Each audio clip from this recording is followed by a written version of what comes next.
എല്ലാവരെയും പുതിയൊരു വാർത്തയിലേക്ക് ഞാൻ സ്വാഗതം ചെയ്യുകയാണ്.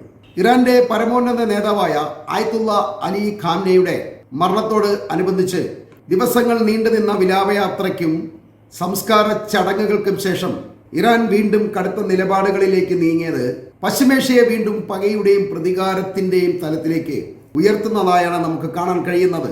അതിപ്പോൾ രാഷ്ട്രീയം എന്നതിലുപരി വ്യക്തി വൈരാഗ്യവും പകപോക്കലുമായി നെതന്യാഹുവിന്റെയും ട്രംപിന്റെയും കൊലപാതകത്തിലേക്ക് എത്തുന്ന തരത്തിലാണ് കാര്യങ്ങൾ വഷളായിക്കൊണ്ടിരിക്കുന്നത്.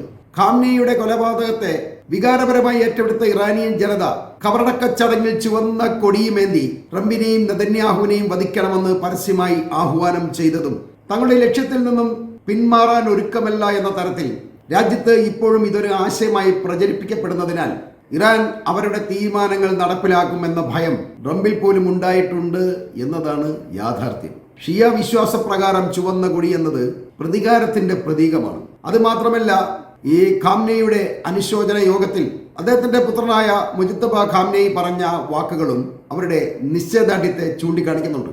നമ്മൾ നേരിട്ട 2 യുദ്ധങ്ങളിലൂടെ രക്തസാക്ഷികളായ ഖമേനിയുടെയും മറ്റുള്ളവരുടെയും രക്തത്തിന് ഇറാൻ പ്രതികാരം ചെയ്യുമെന്നാണ് ഇദ്ദേഹം ഊന്നി പറഞ്ഞത്. ശത്രുക്കളെ കൊല്ലുന്നതാണ് ഇറാൻ എന്ന രാഷ്ട്രത്തിന്റെ ഇഷ്ടമെന്നും അത് അനിവാര്യമായി നടപ്പിലാക്കുമെന്നുമാണ് മുജ്തബ ഖാംനെയി പ്രതിജ്ഞ ചെയ്യുന്നത്.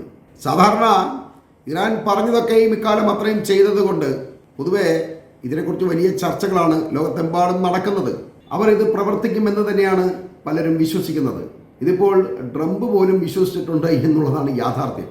എന്നെ വധിച്ചാൽ ഇറാൻ ഇതുവരെ കണ്ടിട്ടില്ലാത്ത തരത്തിൽ അവരെ ബോംബ് ചെയ്യാൻ ഞാൻ നിർദ്ദേശങ്ങൾ നൽകിയിട്ടുണ്ടെന്നും ഇറാന്റെ ഭൂപടം തന്നെ ഇല്ലാതാകുമെന്നും ഇറാന് നേരെ 1000-ഓളം മിസൈലുകൾ ഏത് നിമിഷവും തൊടുക്കാൻ പാകത്തിൽ US സജ്ജമാക്കിയിട്ടുണ്ട് എന്നുമാണ് ട്രംപ് ഭീഷണി മുഴക്കുന്നത്.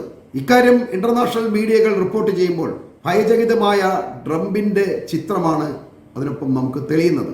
എന്നാൽ ട്രംപ് കൊല്ലപ്പെട്ടു കഴിഞ്ഞാൽ ട്രംപിന്റെ ഈ വസിയത്ത് പ്രകാരം ഉടനടി ഇറാനോട് പ്രതികാരം ചെയ്യാൻ അമേരിക്കൻ ഭരണകൂടം ട്രംപിന്റെ കുടുംബസ്വത്തല്ല എന്ന് അയാൾ മനസ്സിലാക്കിയിട്ടുണ്ടാവില്ല. പ്രസിഡന്റ് കൊല്ലപ്പെട്ടാൽ അധികാരം സ്വാഭാവികമായും അമേരിക്കയുടെ 25-ാം ഭേദഗതിയും 1947-ലെ പ്രസിഡൻഷ്യൽ പിന്തുടർച്ചാവകാശ നിയമവും അനുസരിച്ചുകൊണ്ട് അത് വൈസ് പ്രസിഡന്റിലേക്കാണ് എത്തിച്ചേരുക.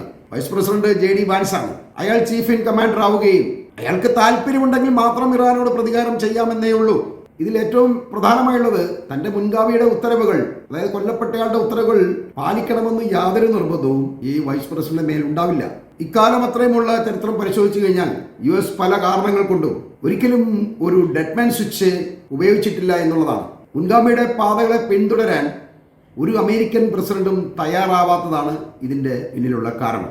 അതുകൊണ്ടാണ് അഫ്ഗാനിസ്ഥാനിൽ ബുഷ് യുദ്ധം ചെയ്തിട്ടും പിന്നീട് വന്ന ഒബാമ യുദ്ധത്തിന് തയ്യാറാവാതെ അവിടുന്ന് അവരുടെ സൈന്യത്തെ പിൻവലിച്ചത്. ഇത് തന്നെയാണ് ഇറാഖിലൊക്കെ സംഭവിച്ചിട്ടുള്ളത്. ആരും മുൻ പ്രസിഡന്റ് ചെയ്ത ഒന്നിനെയും ഫോളോ ചെയ്യുന്നില്ല. എന്നാൽ ട്രംപ് ധരിച്ചിരിക്കുന്നത് ഞാനാണ് എക്കാലത്തെയും അമേരിക്കയുടെ ഏറ്റവും വലിയ പ്രസിഡന്റാണ്, അതുകൊണ്ട് ഞാൻ പറഞ്ഞു വെക്കുന്നതൊക്കെ പിന്നീട് വരുന്ന അമേരിക്കയിലെ ഓരോ പ്രസിഡന്റുമാരും പിന്തുടരും എന്നൊക്കെയാണ്. ഇവരിങ്ങനെ ചെയ്യാതിരിക്കുമ്പോൾ ഇതിലൂടെ നമ്മൾ മനസ്സിലാക്കേണ്ടത് ട്രംപിന്റെ ഭരണം കൊണ്ടുണ്ടാകുന്ന നഷ്ടം ട്രംപിന്റെ കുടുംബത്തിന് മാത്രമുള്ളതാണ് എന്നതാണ്.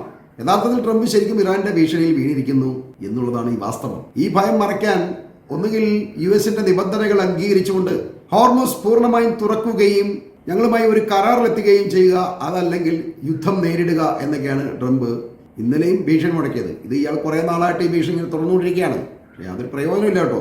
എന്നാൽ ട്രംപ് ഇങ്ങനെ ഭീഷണി മുടക്കുമ്പോൾ യുദ്ധം നേരിടാൻ തയ്യാറായത് കൊണ്ടാവും ഇറാൻ ഇന്നലെ ഹോർമുസ് പൂർണ്ണമായും അടച്ചിരിക്കുകയാണ്.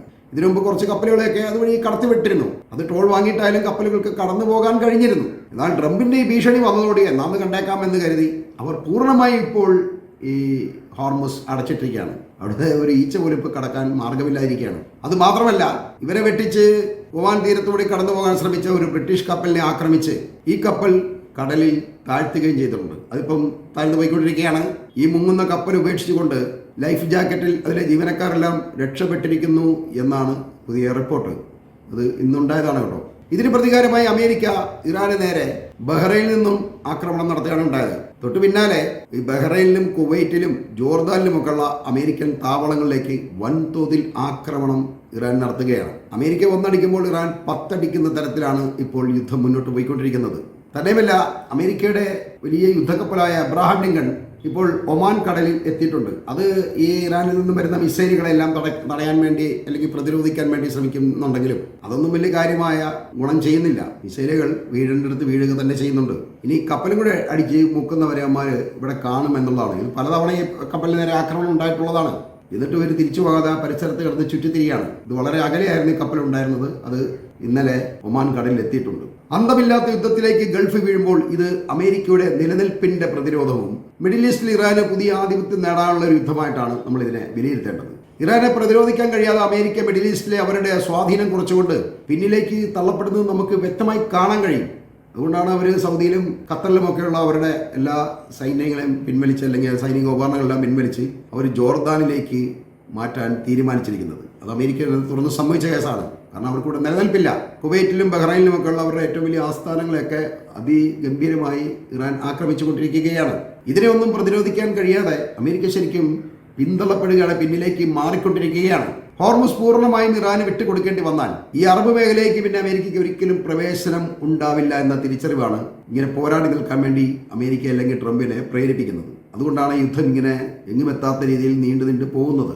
എന്നാൽ അമേരിക്കയുടെ ഈ ആക്രമണവും പ്രതിരോധവും ഒക്കെ താൽക്കാലികം മാത്രമാണ് എന്നുള്ളതാണ് യാഥാർത്ഥ്യം. ലോകത്തിന്റെ 2 ഭാഗങ്ങളും കൈയടക്കി കോളനികൾ സ്ഥാപിച്ചിരുന്ന സൂര്യൻ അസ്തമിക്കാത്ത രാജ്യം എന്ന പേര് കേട്ടിരുന്ന ബ്രിട്ടൻ അതാത് രാജ്യങ്ങളിലെ പ്രതിരോധവും ആക്രമണങ്ങളും നേരിടാൻ കഴിയാതെ കോളനിവൽക്കരണം ഉപേക്ഷിച്ച് ഓടി രക്ഷപ്പെട്ട ചരിത്രം നമുക്കെല്ലാവർക്കും അറിയാവുന്നതാണ്. ഇന്ന് ബ്രിട്ടീഷ് കോളനികൾ ലോകത്തെങ്ങുമില്ല എന്നുള്ളതാണ് സത്യം. എന്നാൽ ബ്രിട്ടന്റെ അതേ അവസ്ഥയാണ് ഇന്ന് അമേരിക്ക നേരിടുന്നത്. അമേരിക്ക കോളനിവൽക്കരണമല്ല, പകരം അവർ സാമ്പത്തിക ആധിപത്യമാണ് എല്ലാ രാജ്യങ്ങളുടെ മേൽ നേടിയിരുന്നത്. അവർക്ക് ഇഷ്ടമില്ലാത്തവരെല്ലാം അടിച്ചമർത്തുകയും അവർക്കെതിരായി ഉപരോധങ്ങൾ ഏർപ്പെടുത്തുകയാണ് അമേരിക്ക ചെയ്തിരുന്നത്. എന്നാൽ അതിനും ഒരു അറുതി വരാൻ തുടങ്ങിയിരിക്കുകയാണ്, അല്ലെങ്കിൽ വന്നിരിക്കുകയാണ്. കാലങ്ങളായി ഉപരോധത്തിൽ കഴിഞ്ഞിരുന്ന ഇറാൻ ഇന്ന് അമേരിക്കയുടെ ഈ ഉപരോധങ്ങളെല്ലാം അതിജീവിച്ചുകൊണ്ട് വൻ ശക്തിയായി ഉയർന്നു വന്നിരിക്കുകയാണ്.